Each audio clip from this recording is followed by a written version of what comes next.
ककराल सोलह सिंगार बीरान भेल मोर अंगना।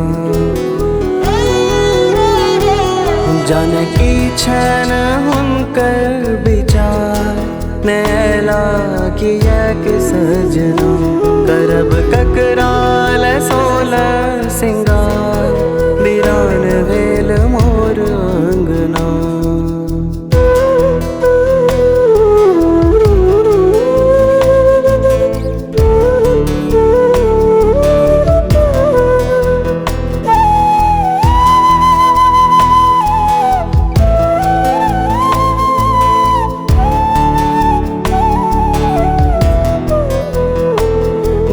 झगड़ा ने उकटा पैंची भेले कोनो गहना किछु ने मांगब छले।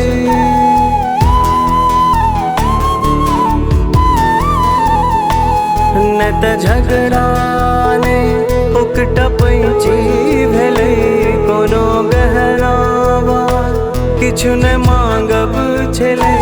नहीं कर लियन हम कोनो करार नैला किया कि सजना।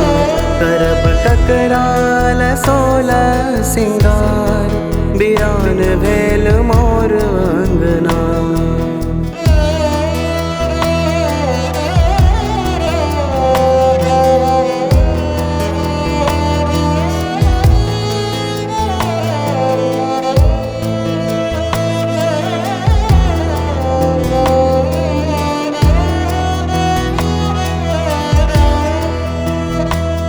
कते सुन्नर ओ भोरे विदा लऽ गेला।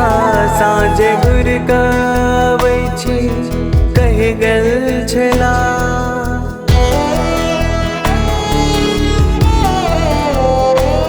कते सुन्नर ओ भोरे विदा लऽ गेला।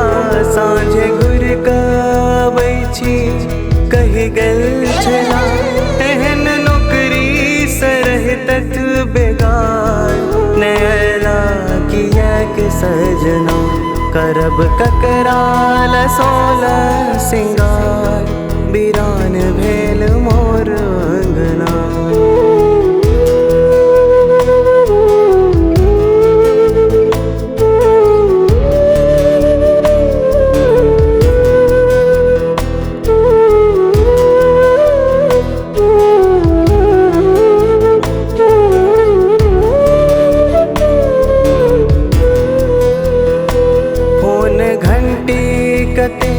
कान पड़ल है तन नजर व्हाट्सएप पर कैबर गड़ल है तन।